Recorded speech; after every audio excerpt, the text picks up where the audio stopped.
Так, друзья, ну это твой косяк, то, что ты не выключил.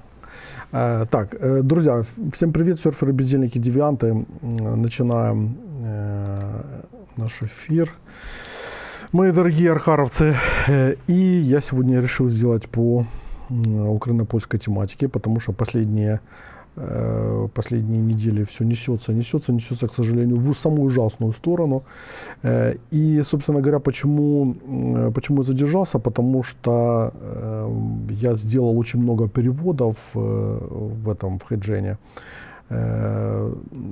всяких там выступлений, там польских политиков, экспертов и так далее, и просто компоновал, в каком порядке на вас это все запускать, для того, чтобы вы увидели, что есть другие мнения в Польше, потому что сейчас в Польше идет очень много заявлений там от конфедерации, от ПИСа по поводу того, какие плохие украинцы, и у нас это все подхватывается, как бы там несется по полной программе, и у нас тоже куча всяких дебильных заявлений, соответственно, в ответ идет. Но я хотел показать, что в Польше идет глубокая, системная и очень интересная дискуссия по поводу Украины.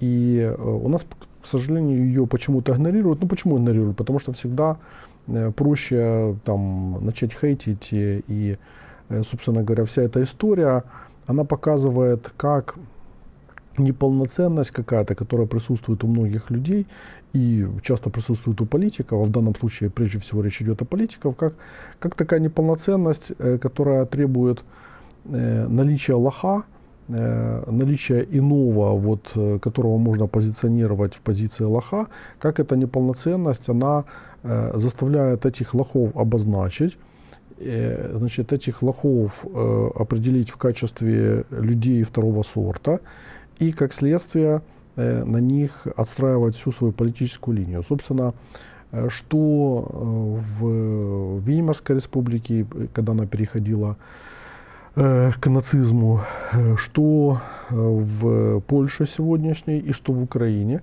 и в массе других стран, я просто не буду как бы там углубляться во все другие контексты, мы видим, как работают вот эти вот механизмы. Поиск иного, обозначение иного в качестве виновника во всех бедах и соответственно, выстраивание дискурса, который приводит к неизбежному вовлечению в политический курс предполагающего чморения этого иного и поднятия, как бы так сказать, своей собственной самооценки за счет его физического там, либо какого-то дискурсивного принуждения, издевательства, демонстрирующего самим себе, что вы являетесь там более высшими существами. И ну, сами поляки, вот вы будете видеть сейчас, как они это объясняют, и как они видят, как это происходит, и с ужасом на это смотрят. И сами украинцы, к сожалению, в меньшей степени, потому что у нас, с одной стороны, у нас нет такой укорененности в, скажем так, в ненависти там, к полякам, там, либо к какому-то такому негативному отношению, в силу того, что на протяжении достаточно длинного времени мы имели ограниченную коммуникацию. Там, да?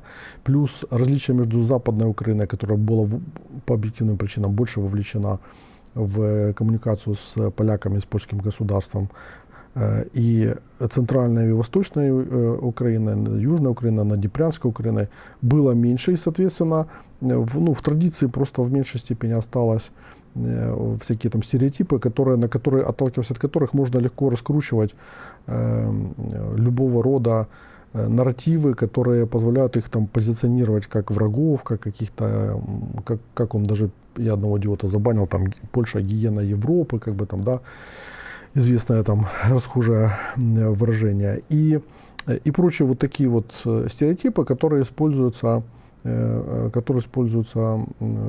политическом дискурсе для того, чтобы разворачивать вот этого вот как бы ущербность иного, с помощью которого можно от него отстроиться и приподняться над ним же. Вот. То есть в этом плане у нас есть определенное отставание, к счастью, слава богу, от Польши, но мы семимильными шагами будем, я думаю, его значит, разворачивать этот дискурс ущербный, он заиграет новыми красками, и в результате мы будем иметь те проблемы, которые мы всегда имели в отношениях, и которые, в общем-то, там и прокомментирует, например, Артур Ярослав Ланский, народный депутат Сейма Республики Польша, Нижней Палаты парламента, и вы услышите вот то, что он там говорит, оно, в принципе, так оно и было в нашей истории. И хочу я начать с чего? Так, сейчас еще пришел кто-то какой-то конченый. И хочу я начать с чего? Да, хочу начать вот с этого выражения. Да, вот давай, наверное, поставим такой большой вводный ролик.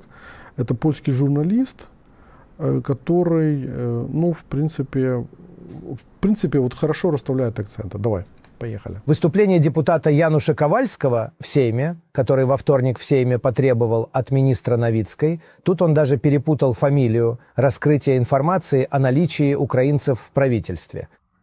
Это высказывание абсолютно соответствует атмосфере антисемитской травли 1968 года. Но это не выходка, совершенная исключительно крайне глупым и злым человеком, каким является этот Ковальский.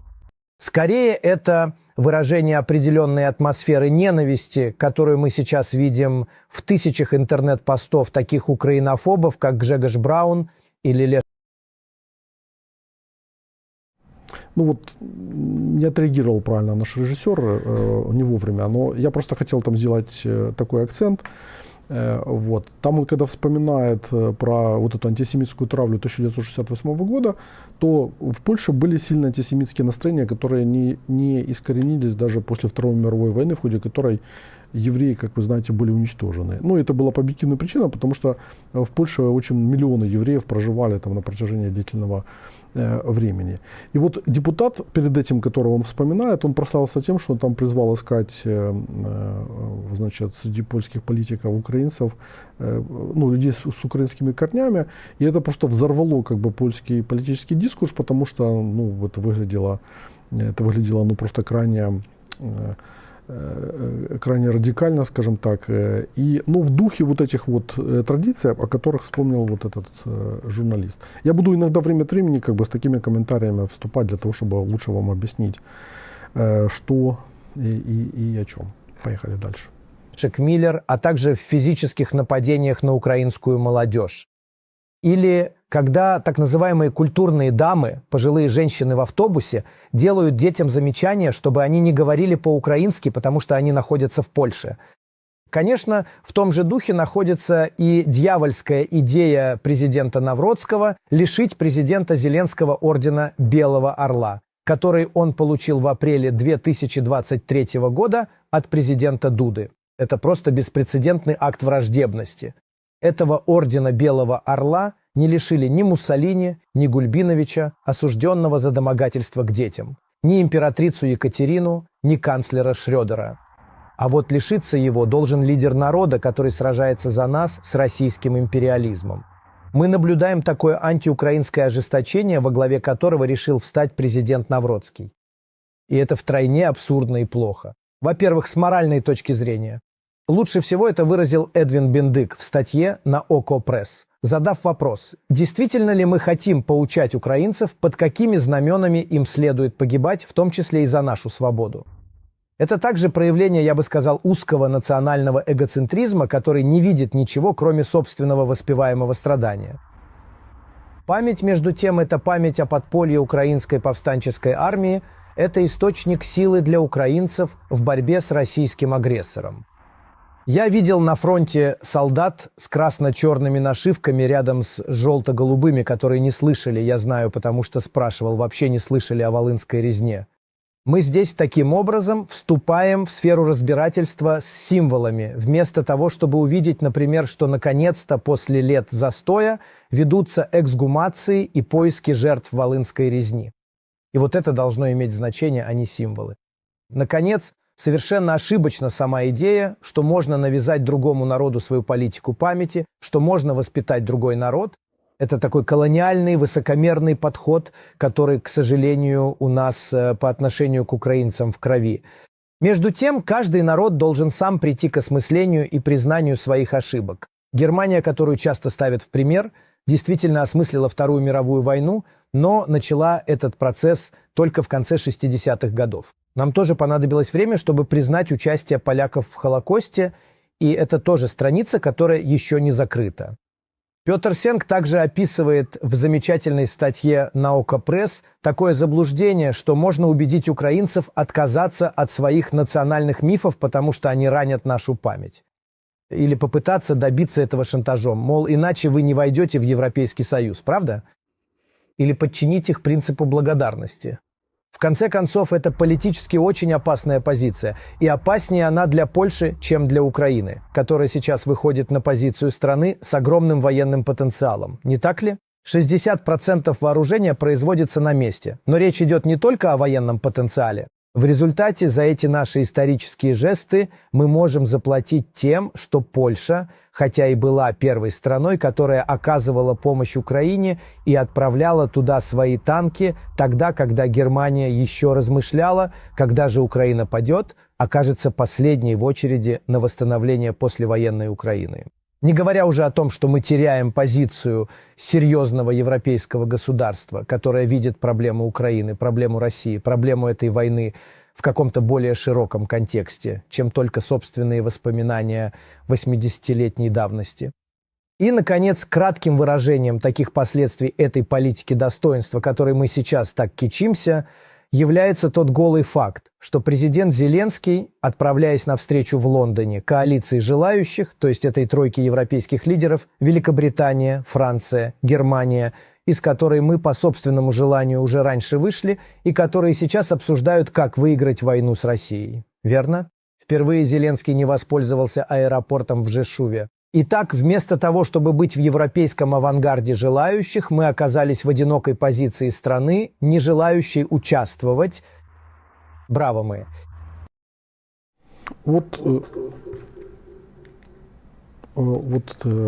Классная, спокойная, как бы взвешенная, абсолютно рациональная такая позиция, как мы видим, в которой расставляются все необходимые вот акценты, анализ, синтез там, и так далее.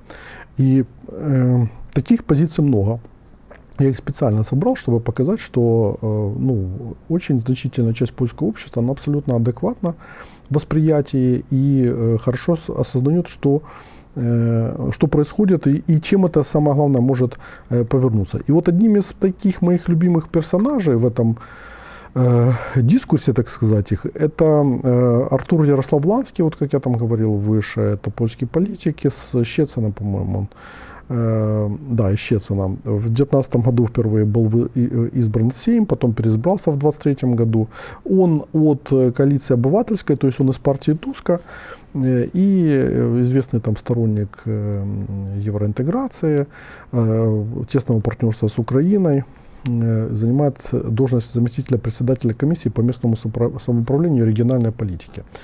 И я просто даже подписался на его Facebook для того, чтобы постоянно смотреть. Я на всех их подписываюсь. У меня сейчас очень много как бы польских там журналистов, политиков и так далее, чтобы держать руку на пульсе.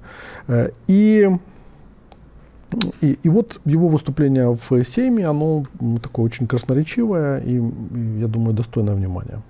Госпожа маршал, уважаемая палата, я обращусь к этой молодежи, которая сидит на балконе. Я прочитаю вам одну вещь.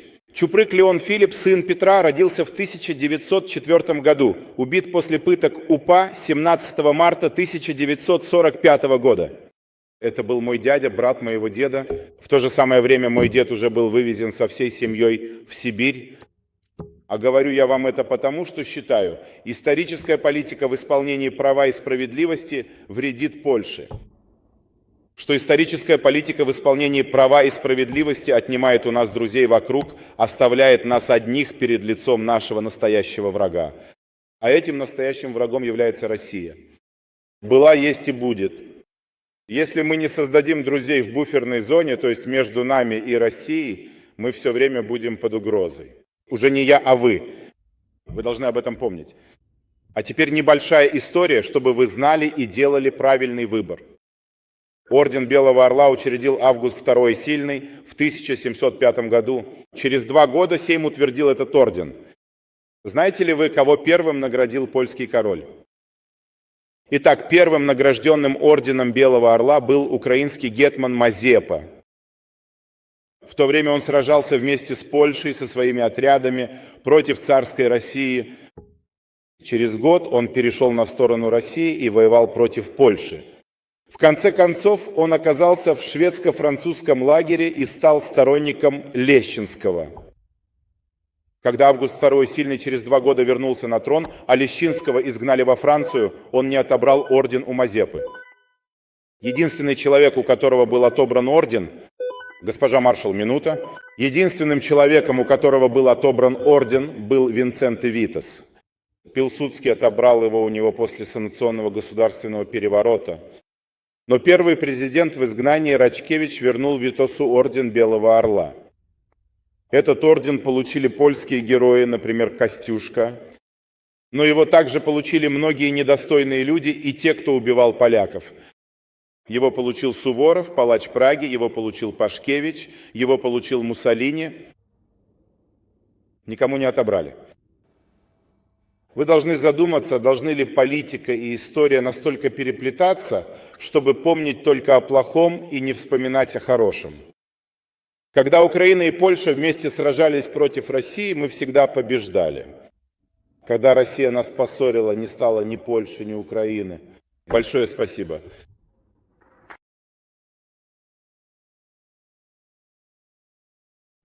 Ну, вот как видите, спокойная, здравомыслящая оппозиция, я там еще один ролик с ним поставлю, которая, ну, показывает, что человек осмысливает реальность, там, даже исходя из своего травматического опыта своей семьи, и пытается там с ней соотноситься, ну, как мыслящий человек.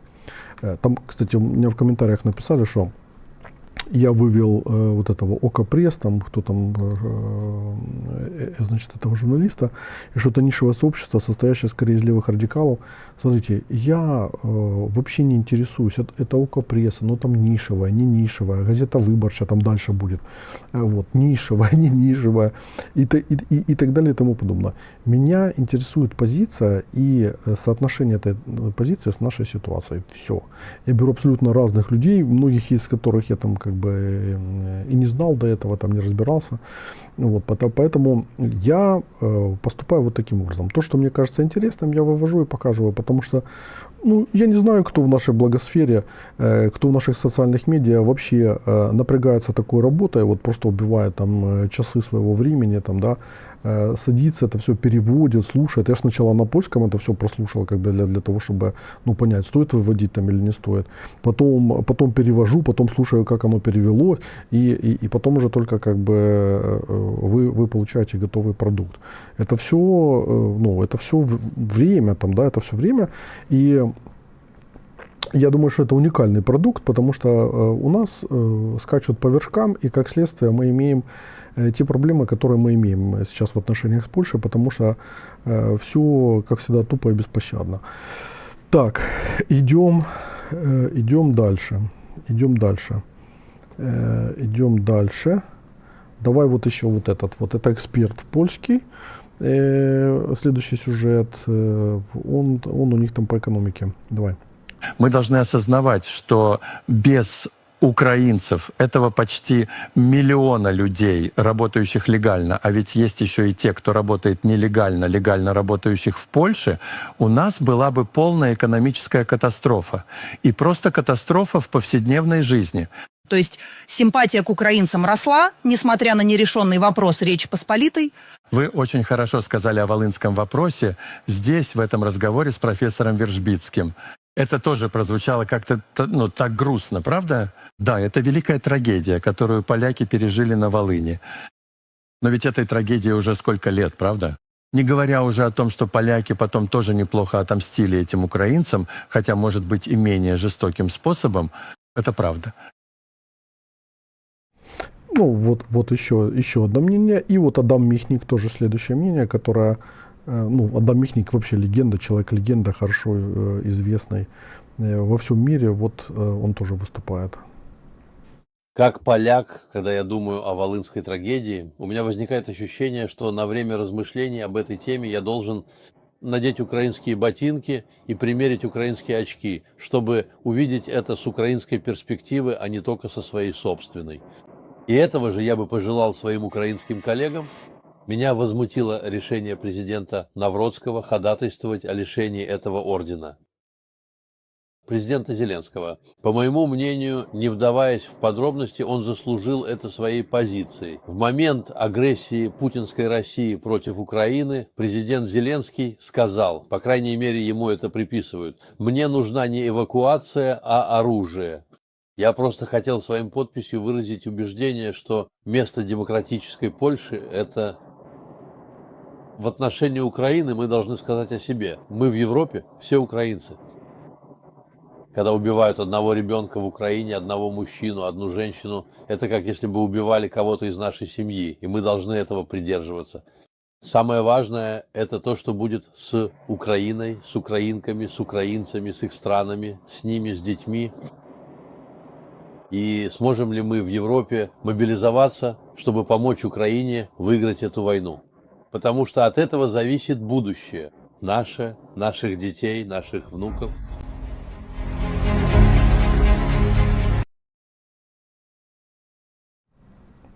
Так, это вот еще одно мнение, как я уже сказал, Адам Михник. И вот еще один, я вообще хочу вот следующую беседу, наверное, я ее всю переведу, там, по-моему, 25 или 30 минут, это Ярослав Курский, тоже известнейший такой, значит, журналист, который, ну, очень круто там вообще весь этот дискурс проговаривает, как бы там размышляет и так далее. Давай поставим. Не значит, что мы без вины, только потому, что вина другой стороны многократно превышает нашу вину. Эти вины не уравновешиваются, эти вины не компенсируются. Они разные. В таком случае скажи мне, что ты думаешь о возмездии вин, то есть организации «Свобода и независимость» или армии Краевой, прямо против украинского населения в Сагрыне, где были убиты, по оценкам, от 200 до более чем 800 человек. а может даже и 1000. Дети, женщины, старики. Ну, беззащитные, невинные люди на Люблинщине. Оправдывает ли насилие над поляками, резню поляков, польскую резню украинцев? В таком мире мы хотим жить и считаем, что это оправдано, и мы не хотим об этом говорить, и не хотим чтить память этих невинных жертв? У украинцев тоже есть свои аргументы, их просто нужно увидеть. Это очень, ну, это вообще очень глубокий дискурс, вот, который он разворачивает о соотношении вин. То есть, как бы, вот, если положить одну вину на одну сторону, как бы, вторую вину на другую, то они уравновешиваются, как бы, там, или не уравновешиваются. И что нужно заходить на другое поле и смотреть с той позиции, почему они так смотрят. Почему для них это является таким острым. И, ну, по большому счету, если бы наш политический класс был способен вот на эту всю ситуацию смотреть сквозь призму логики польских политиков, почему они себя так ведут, как бы там, да, на какие социальные группы опираются и почему. Почему эти группы так себя ведут и что покоится в основании их страхов, то мы бы могли играть с Польшей, и мы вообще бы могли играть с любым государством в Европе, потому что я скажу, что европейцы крайне слабы во многих позициях. И если там играть умно, внедряться в их, скажем так, в их смысловое поле, внедряться в их политические элиты, внедряться в бизнес-элиты, общаться с ними там, и так далее, и проговаривать, прорабатывать повестку, то ты дальше просто как рыба начинаешь маневрировать и соответственно, постоянно выигрывать, получать выгодоприобретение за счет этих знаний. Именно поэтому все нормальные страны вкладываются в разведку. Не в том жалком виде, как вот Украина вкладывается там в СВР и вообще в разведку, а нормально, потому что разведка в нормальном понимании этого слова, это по поводу того, это по поводу работы с информацией, с информациями, по поводу того, как понять своих соседей, как понять какие-то различных игроков, корпоративных, там, государственных и так далее, чтобы не принимать неправильные решения, принимать правильные решения. И вот в этом плане наша разведка, даже как бы имея доступ к интернету и вот собирая вот это вот все, что можно сейчас собрать, не говоря о том, чтобы там с кем-то ездить, встречаться, как бы тут в Киеве, в Варшаве там, и так далее, она бы могла дать все необходимые, всю необходимую информацию для того, чтобы руководство могло принять соответствующие данные. Но руководство еще должно быть готово и способно принять эту информацию, и у него должен быть запрос соответствующий, потому что вся эта ситуация конфликта, который, слава богу, не война, но конфликт, который разворачивается, он в динамике очень активно, быстро разворачивается, она прежде всего из-за трудностей перевода культурного, политического и так далее, поскольку стороны все время неправильно интерпретируют, я имею в виду стороны на уровне принимающих решений, они неправильно интерпретируют сигналы своих визави, и как следствие мы получаем вот эту вот как бы лесенку эскалации, как ее называют, где за одним шагом следует другой безумный шаг, потом другой, причем все мыслящие люди, которые находятся вокруг фигур правящей элиты с той и с другой стороны, они прекрасно осознают себе, в каком направлении это все движется и почему это так опасно. И соответственно, как бы вот поэтому нужно в это все постоянно углубляться и разбираться. Давайте вот мы подошли еще к одному тезису, который со стороны премьера Польши прозвучал, Дональда Туска. Вот послушайте, что он говорит. Опомнитесь, пока еще не поздно. Говорю жестко, но действительно с наилучшими намерениями. То, что в мирное время является глупостью, ошибкой или грехом озлобленности, во время войны становится предательством. Для каждого польского политика, который не является предателем, у меня есть 5 простых заповедей. Я уже говорил о них, но не всем, не таким. Я напомню их еще раз. Первое. Не повторяй лжи российской пропаганды.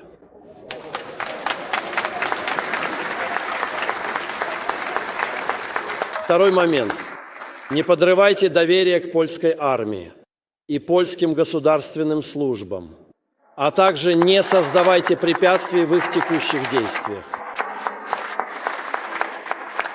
Третье. Не ослабляй государство и его сплоченность законодательным саботажем, этим современным либерум вето. Россия всегда любила польское либерум вето. Четвертое.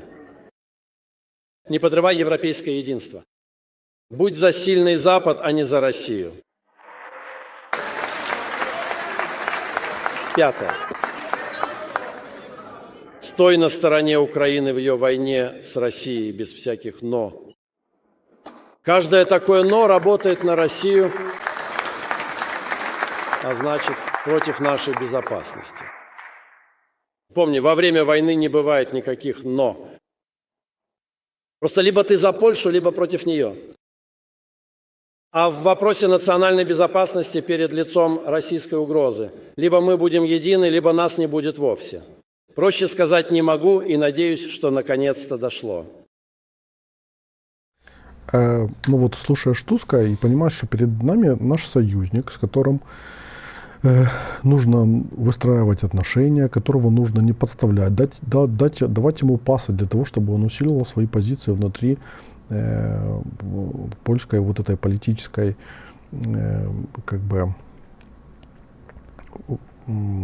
польско-политической игры, этой и ее участников.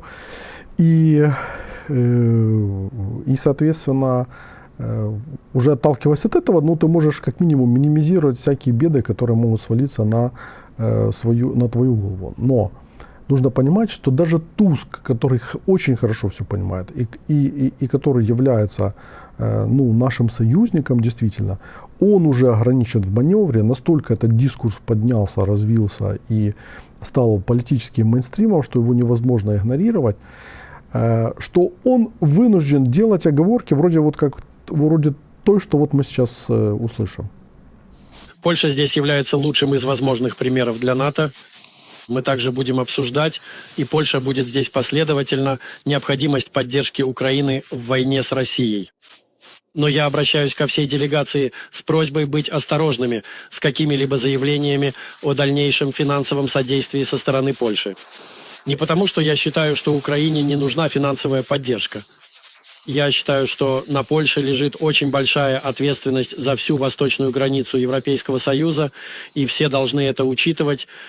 Украина сражается, но Польша несет, пусть и в мирных условиях, основное бремя защиты нашей границы. Но за этим стоит европейская граница перед угрозами с востока, и поэтому она должна рассматриваться особо. В данный момент ведется, а может быть уже завершился разговор. Ну вот, вы увидели, да, то есть Туз, по сути, сказал, что в Варшаве нужно с осторожностью подходить к новым финансовым обязательствам на саммите в Анкаре, который будет. Потом он не отрицает, что Польша будет дальше поддерживать, но вклад это должен учитывать нагрузку на страну как на государство, защищающее восточную границу, то есть что Польша на самом деле намного шире, чем как бы там только одна украинская тема там на востоке, и поэтому она будет действовать вот исходя из той миссии, которую они там себе нарисовали и которая там у них объективно существует. Вот. И он установил цель на этом саммите в Анкаре, что Польша добивается особого отношения на фоне обсуждения проекта заявления НАТО, которое предусматривает выделением союзникам 70 миллиардов в Украине в 2026-2027 году. И, значит, он также отметил, что после встречи министра иностранных дел в Варшаве появились признаки готовности Украины обсуждать сложные вопросы, а не усиливать напряжение. Да, там Сибига приехал и сделал ряд заявлений. Давай его покажем. Вот он сказал, что Украина ведет экзистенциальную борьбу при поддержке наших союзников и партнеров. У нас достаточно мудрости, урока общей истории в политической воле, чтобы прекратить аплодисменты в Москве, которые радуются росту напряженности между двумя ближайшими соседями. История нам не простит, если этот шанс будет упущен. Ну, из того, что я видел в польской прессе, появилась информация, что Украина там 11 июля, там на годовщину Волынской резни, Волынской трагедии, она там сделает какие-то заявления соответствующие для того, чтобы понизить уровень эскалации. И я думаю, что это будет абсолютно разумным и правильным ходом, но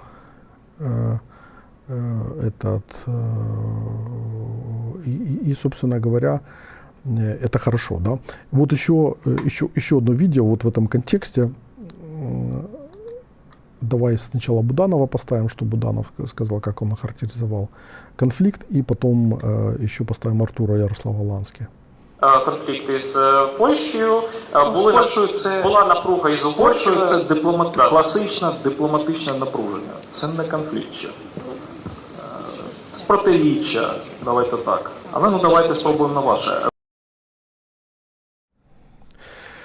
Ну вот Буданов характеризовал это все, но Буданов, нужно сказать, что он по сути пушнул эту ситуацию, потому что его идея, точнее говоря, идея его окружения по поводу вот этого пантеона, она стала, ну, как, так сказать, таким триггером и будет триггером дальше, если она будет развиваться в таком ключе, как они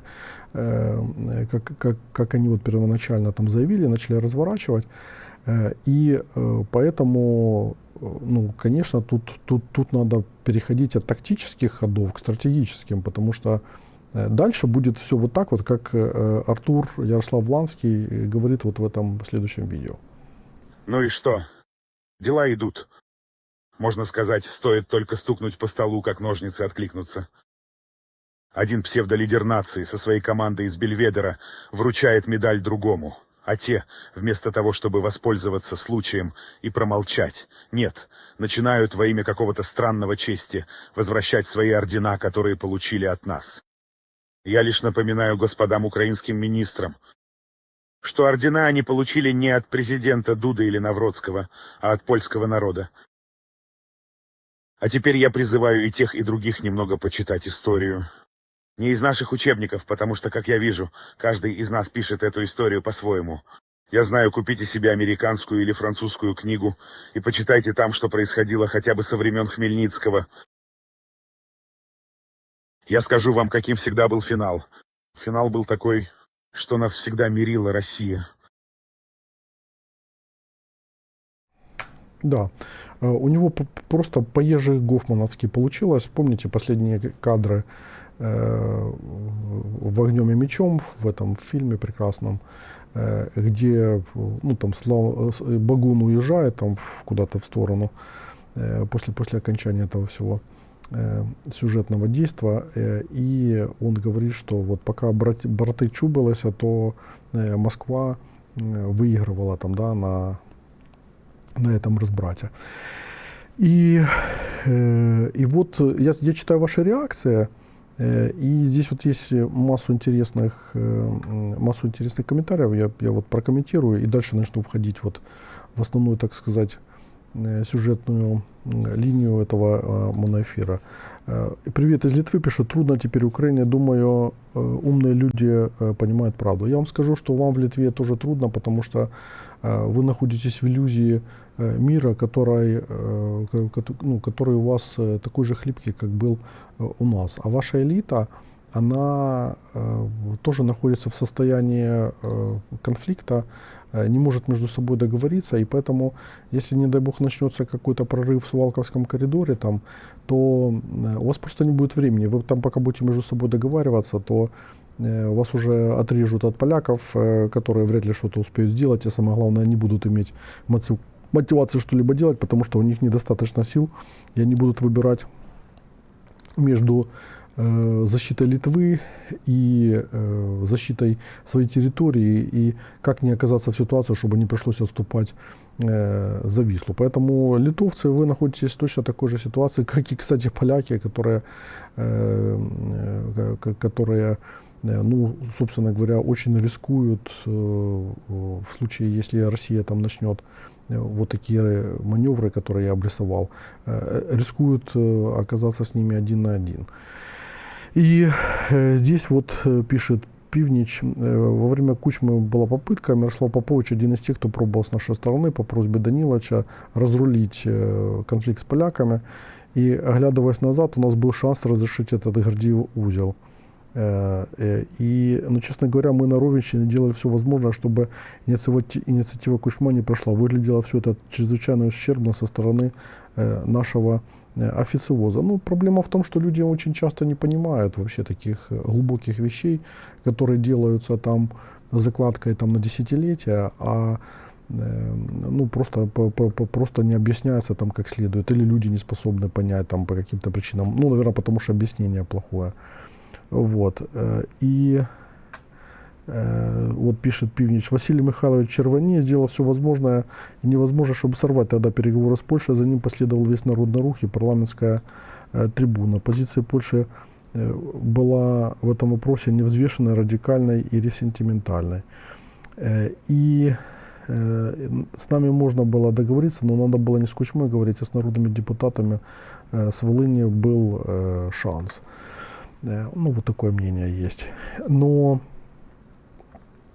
даже вот эти вот комментарии, которые вот в таких коннотациях звучат, что поляки там ресентиментальные, поляки там такие, поляки там такие, они по большому счету не отвечают на вопрос, что делать, потому что само по себе наличие ситуации, когда вы идете мимо ворот, из которых постоянно выскакивает собака, которая пытается вас сначала облаять, а потом укусить, не означает, что вы должны перестать ходить мимо этих ворот, потому что, ну, возможно, вы там живете где-то дальше, там, да, и, следовательно, вы должны решить проблему и решить ее таким образом, чтобы вот эта собачка, вместо того, чтобы на вас там кидаться и гавкать, через какое-то время начала вам облизывать ноги и вилять хвостиком, потому что понимает, что вы там то ли кусочек мяса припасли, там, то ли еще что-то такое, то ли просто ласково за ушком ее почешете,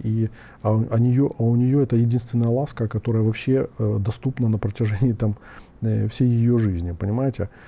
Так вот, так и в отношениях между государствами, и так и в отношениях с поляками и любыми другими нашими соседями, которые мы имеем. Потому что ты или становишься в позицию, когда ты понимаешь, почему субъект, который тебе по тем или иным причинам важен, от которого ты зависишь, значит, и соответственно, ты должен получить от него какую-то реакцию, действие, обеспечивающее удовлетворение твоих интересов. Так вот, ты или постигаешь его суть, почему он себя так ведет. То есть, ну, наверное, на протяжении жизни многие из нас встречаются с тупыми людьми. И, ну, таких тупых людей очень много. Но тот факт, что человек туп, не означает, что ты должен поступать точно так же, как тупой человек. Потому что, ну, в противном случае твоя траектория превратится в такую же траекторию, как у этого несчастного.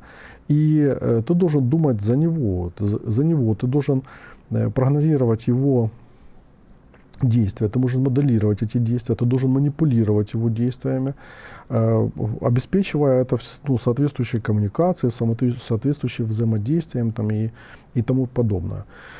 И вот эта вот ситуация, которая разворачивается, она же должна украинской элитой анализироваться и моделироваться сквозь призму того, во что они играют, почему они так поступают.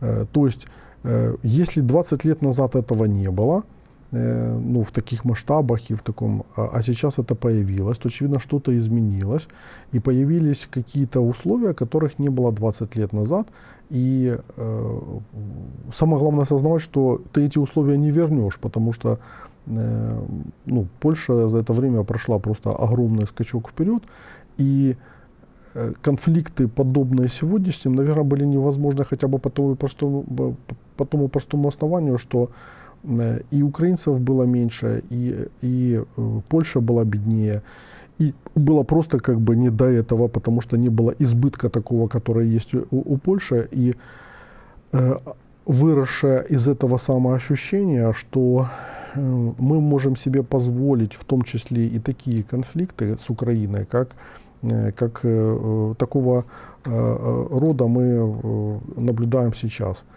Вот. И соответственно,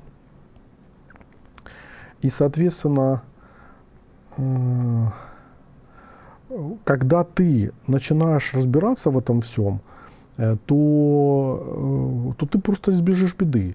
Ты просто избежишь беды. Когда ты смотришь, когда министр обороны Польши там делает какое-то антиукраинское заявление, или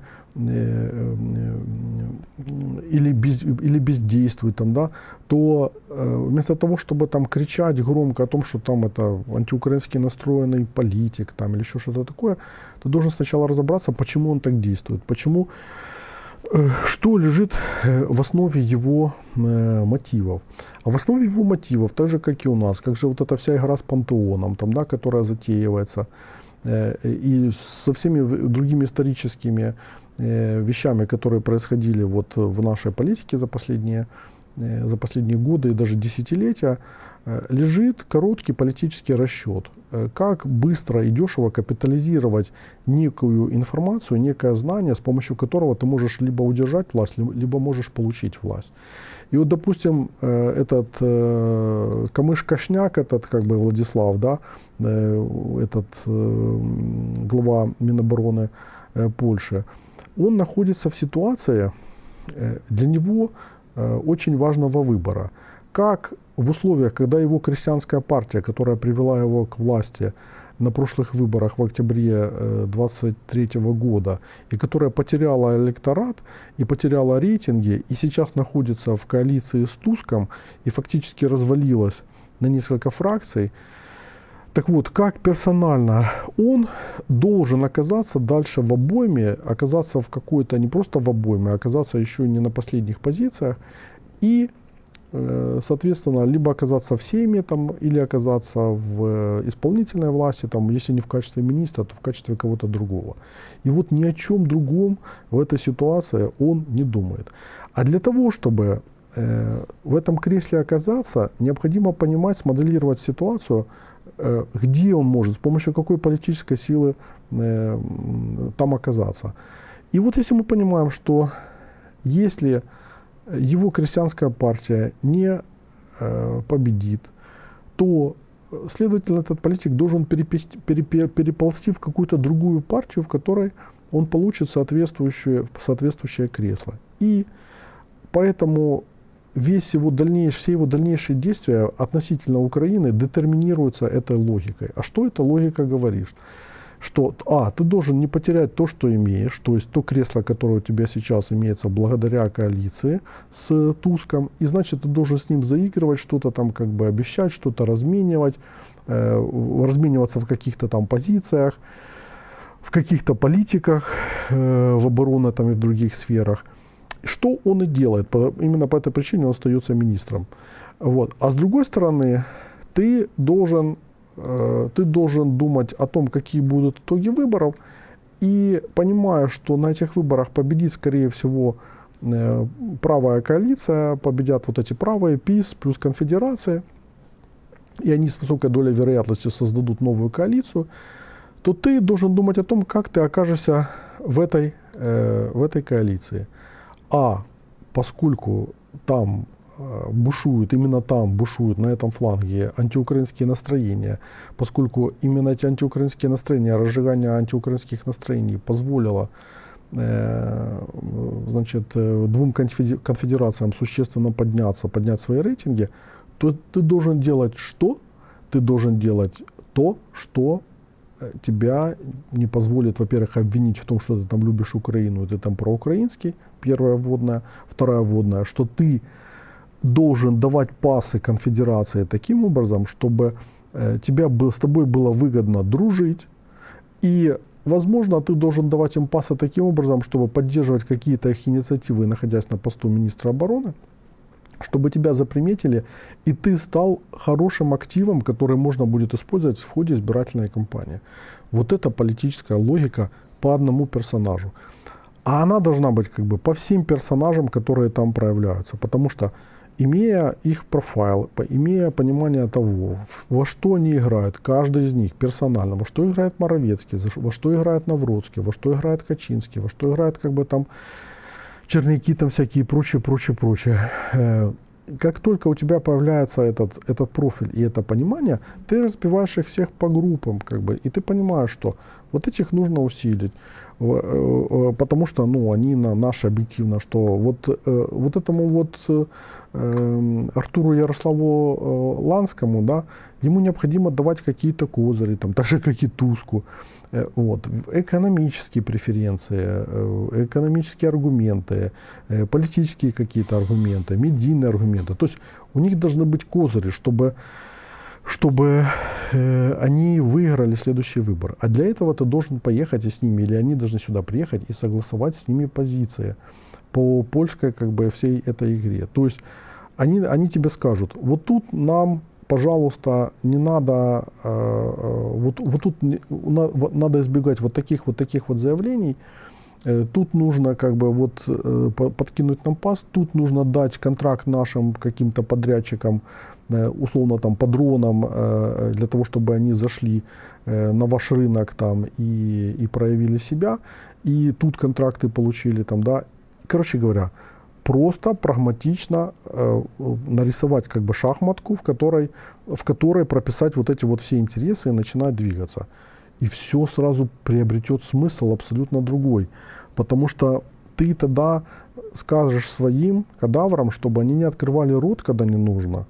И когда открывали, то говорили то-то, то-то, то-то, исходя уже прописанного протокола коммуникационного, который будет тебе обеспечивать соответствующий результат, потому что ты должен думать о результате. А ты, если ты декларируешь евроинтеграцию, то ты не можешь не думать о результате во взаимоотношениях с Польшей, потому что в этих взаимоотношениях Польша превращается в одного из ключевых игроков для судьбы Украины, и они это прекрасно осознают, и они это будут использовать. И самое главное, что когда ты разворачиваешь весь этот дискурс СУПА, абсолютно непонятно, с какой рациональной точки зрения, зачем ты это делаешь, потому что ты видишь, что это создает тебе проблемы, то ты даешь полякам в руки аргумент, с помощью которого, имея реальные интересы в сфере экономики, вытягивать тебе кишки в сфере исторической, вытягивая аргумент по поводу УПА, что они там убивали наших родственников, что там вот это все происходило дело, там, и так далее, и так далее, и так далее.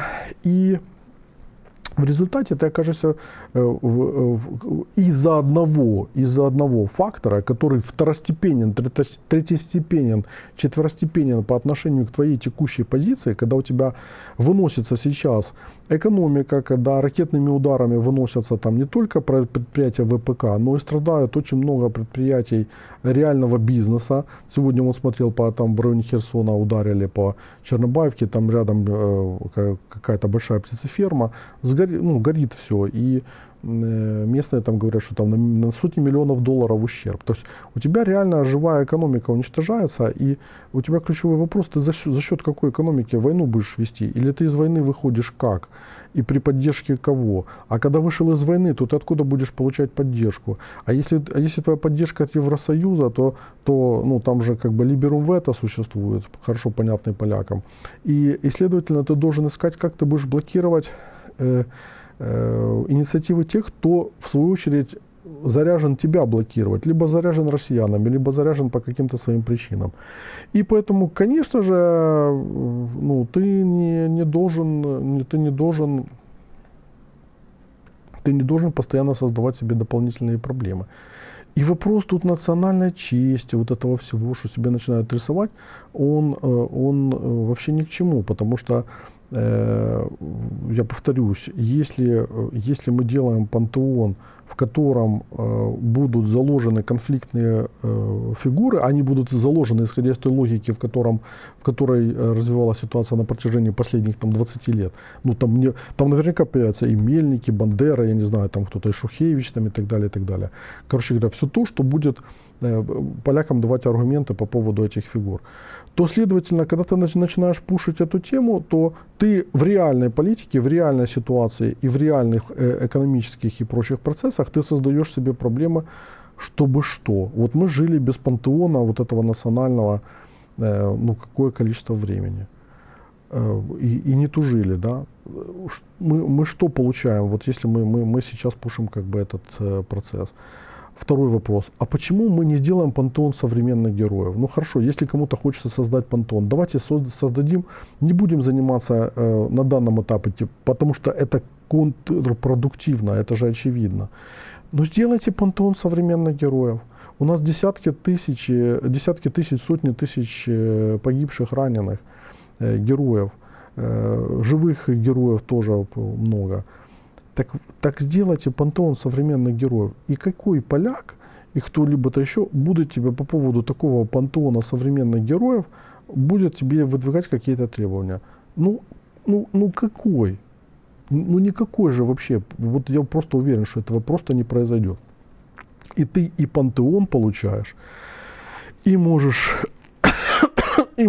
скажем, такую сильную символическую конструкцию развернуть, потому что уводишь от прошлого, в котором куча конфликтов, и ты не можешь их проработать, потому что мозгов не хватает, ресурсов не хватает, людей не хватает. Короче говоря, у тебя постоянно чего-то не хватает.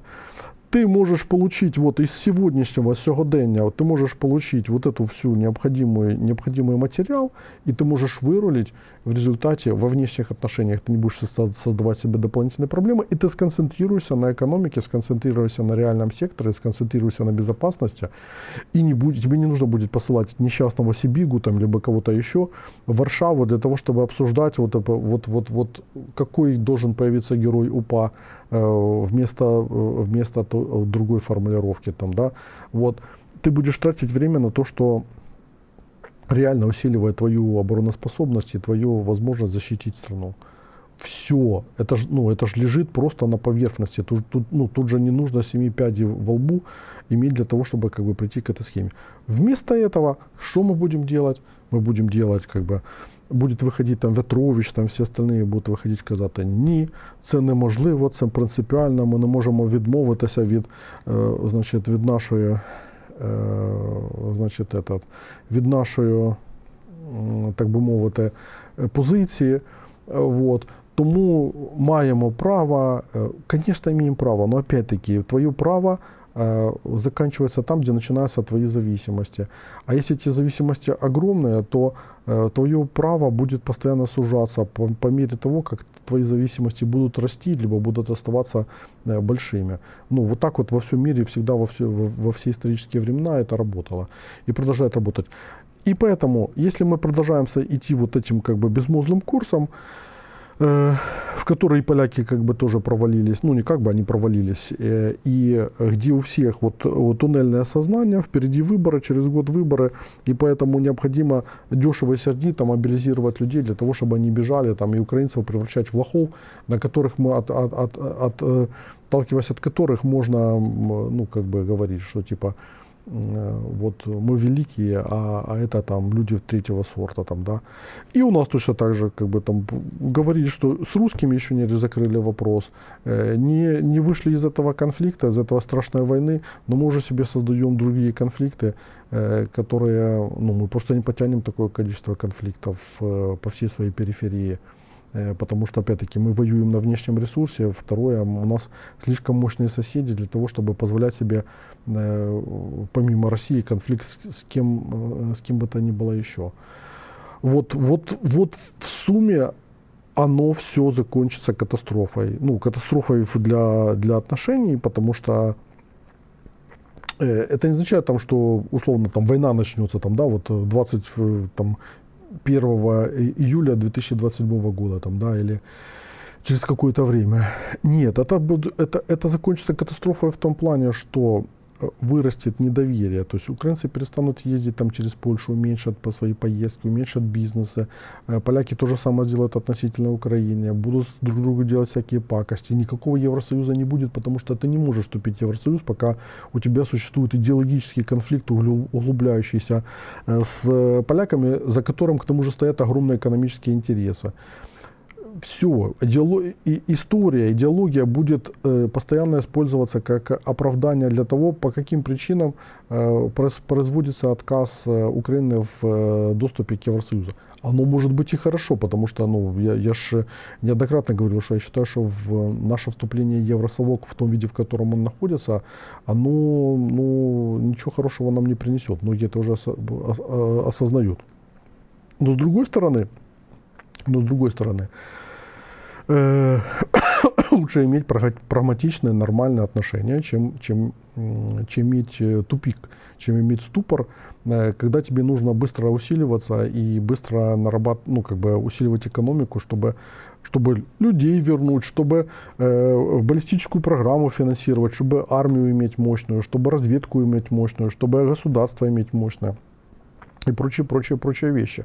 Вот для этого тебе элементарно нужны ресурсы. И эти ресурсы ты можешь взять в Европе. Вот. Но если у тебя по твоему периметру будут одни ограничители от поляков, от румын, от венгров, от словаков, так мы никуда не пролезем. У нас будет просто двойное, тройное, четверное, пятерное вето со стороны стран-участников Евросоюза, которые будут блокировать все, что мы будем пытаться делать. И все. Цигель-цигель, алюлю, приехали. Ну вот так вот оно все выглядит. Так. И тут пишут вопросы. Так, Зеленский специально затроллил Польшу в надежде за то, что она выдворит беженцев и ухилянтов. Да чушь это, ну это абсолютная чушь.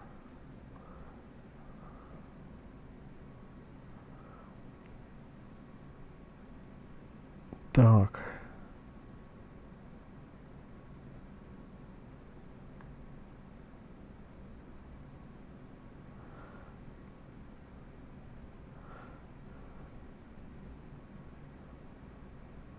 Так, поляки не любят украинцев, они приехали, демпинганули работу, делают работу дешевле, вот недовольство растет, и политики на этом играют. Не представляю, как тут можно помочь своим союзникам в Польше.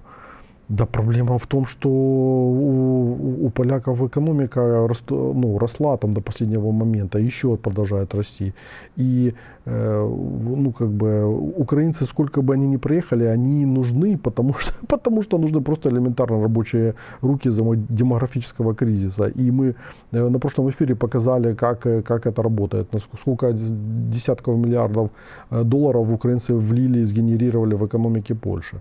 Так вот, работать нужно с этими аргументами, постоянно вбрасывать их в политическое поле, создать пул экспертов, там, договориться с политиками, договориться с журналистами, финансировать это в конце концов, давать им ресурсы, привозить в пресс-туры сюда, в экспертные туры там, и в прочее, привозить толпы депутатов польского парламента, чтобы они ходили, смотрели, слушали, с ними разговаривали. Это все работает. Ну, друзья, это рабочая схема, которая на вот так на раз-два запускает процессы, которые потом позволяют решить проблемы. Но мы же этого просто не делаем. Ну, государство этого не делает. Так.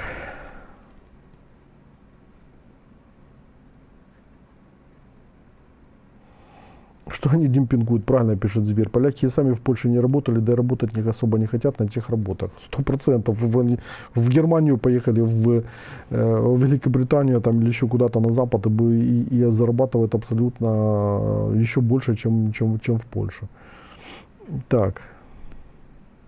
Юрий, вопрос. Добрый вечер. Как вы думаете, может это немцы подогревают поляков на конфликт с нами? Что вы думаете по этому поводу? Вы знаете, я это слушал от поляков, причем умных поляков, которые говорили, что немцы подогревают этот конфликт с вами, потому что рассчитывают на союз какой-то там с Украиной. И что украинская элита строит этот союз с Германией. Ну это бред собачий, потому что украинская элита в нынешнем виде, она не может строить системно союза на том простом основании, что для постройки союза нужны какие-то системные виды деятельности, которые я описывал выше, со стороны разведки, со стороны исполнительной вертикали власти, со стороны законодательной вертикали власти, координация этих всех действий там, и так далее, и так далее. It's impossible.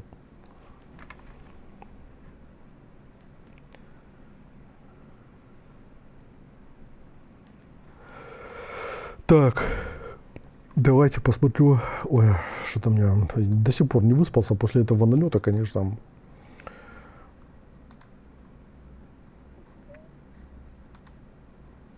Давайте на шортах посмотрю, что вы там пишете.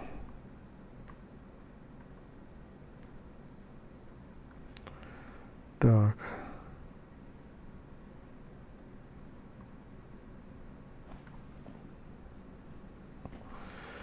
Так. Ну вот пишет поляк и тоже с Вавкой в голове. Ну читаешь и понимаешь, что там такие же идиоты, как и у нас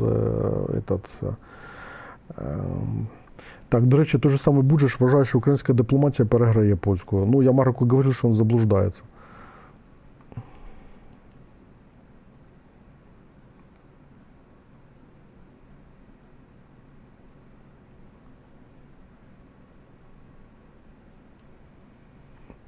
А це його Буданова ідея про пантеон. Это окружение Буданова продвигает эту идею про пантеон. И влетели мы в эту историю по этой причине.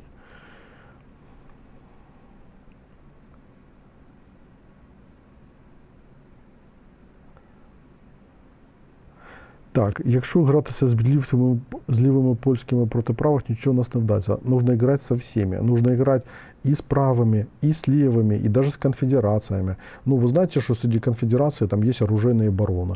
Ну, вы же понимаете, что вы можете, дав интересные подряды оружейным баронам, впливати на конфедерацию изнутри партии. Но это делается так во всем мире.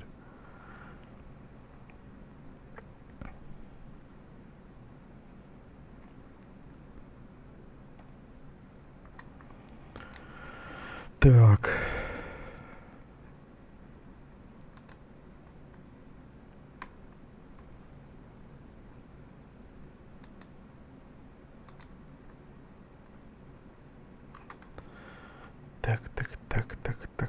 Так.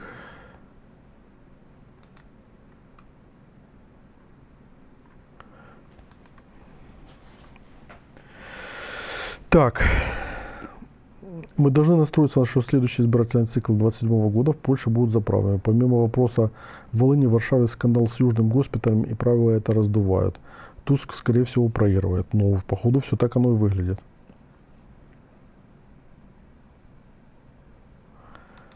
Так. Я традиционно баню за капслоком, я уже устал объяснять, почему это происходит, поэтому Нина улетела в бан. Так.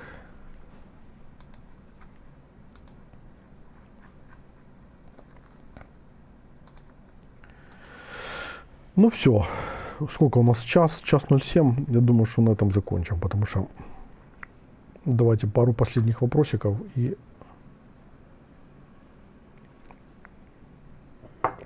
Юрий, вопрос.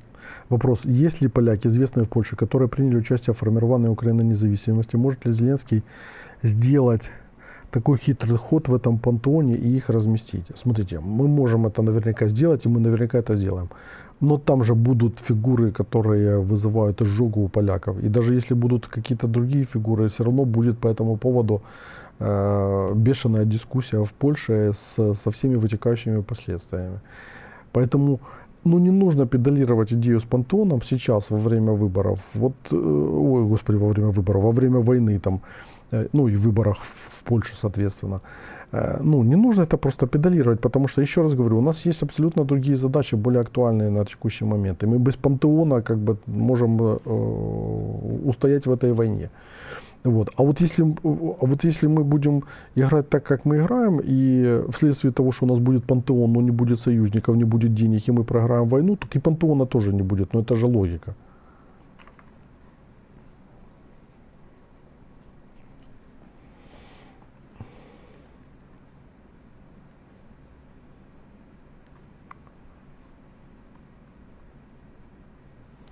Так, еще один поляк пришел, Петр 538. Петр, вот не пишите вот эту всю лирику, потому что мы тоже можем много сказать, что мы там делали и что помогали там и так далее. Вот. И польская позиция тоже во многом несправедлива. Но я говорю сейчас сквозь призму логики того, как можно исправить это все. Хотя, честно говоря, я думаю, что уже ничего не справится. И мы как минимум на несколько лет будем в этом дебильном клинче. И дай бог, чтобы не свалились в что-то еще более тяжелое. Привет из Польши. Поверьте, поляки сильно на теме Волыни, и ее не отпустят. Я это прекрасно понимаю, поэтому я и говорил о том, что я все время об этом, говорил. Вот просто все эти годы говорил об этом, что не нужно туда лезть, не нужно это поднимать, не нужно, потому что не время еще.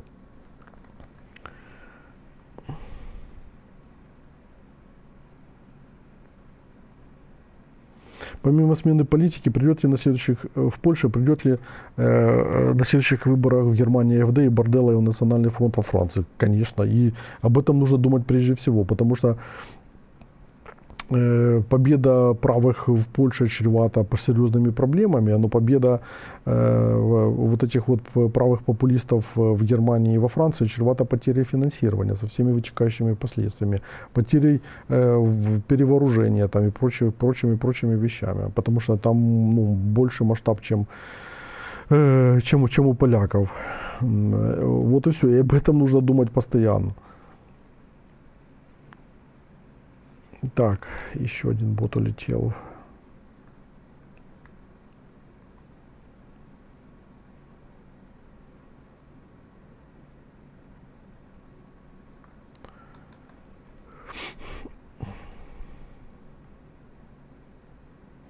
Многие знакомые в этом едут на запад через Венгрию вместо Польши. Езжайте через Молдову вместо Венгрии, будете еще быстрее ехать.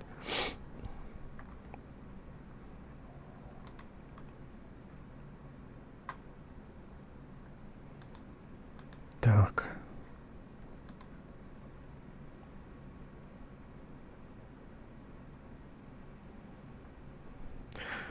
Так, Юрий Ветрович это не допустит и будут повторять историю про символ УНР, пока все вокруг виноваты, а главное менять таблички и громче кричать, что у профессора слишком большая квартира.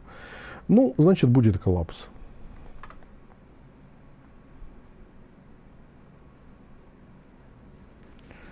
Так может ли создание такого договора у нас с Британией вместе с Францией и Германией стать предохранителем? У нас какого договора? По поводу чего?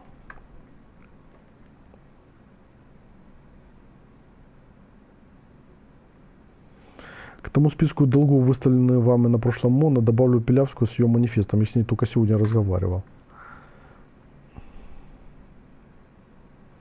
Такой вопрос. Считаете ли вы, что Московия за радикальных течений политикума делает Польшу вассалом, как и Грузию? На данном этапе нет.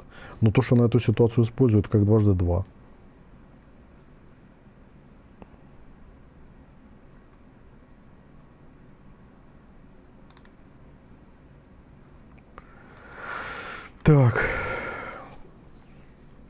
Так, ладно, все, будем заканчивать, честно говоря, я уже подустал, 21:52. Потому что у нас еще сегодня был с послом Сербии эфир.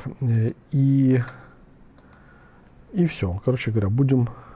договор про сотрудничество. Смотрите, тут договор, который мы подписали про сотрудничество, но он же не дает там особых каких-то нам козырей, которые позволяют открывать двери Белого дома, там, либо подобных богадельень с ноги. И получать деньги, оружие и все остальное. Да. То, что это та самая натуральная самоликвидация, даже речи нет. Это 100% уже в 4-й раз повторяется. Вот на протяжении нашей истории постоянно и у поляков, и у нас эта музыка играет, как говорится, начинай по новой. Если кто-то в украинском правительстве, что хотел бы облегчить ситуацию, наверное, кто-то есть.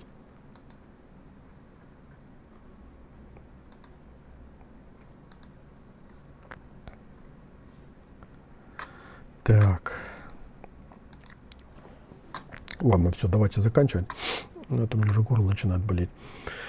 Все, на этом заканчиваем. Вам всем хороших выходных. Надеюсь, что не будет больших обстрелов. Вообще обстрелов не будет. Берегите себя. Поддержите сбор на студию. У нас там уже за 55 тысяч. Есть в описании к эфиру все реквизиты. И в телеге есть все реквизиты. Давайте закончим его побыстрее, чтобы мы могли нормально проплатить счета. Так, все. На этом заканчиваем. Всем спасибо, все свободны. Au revoir.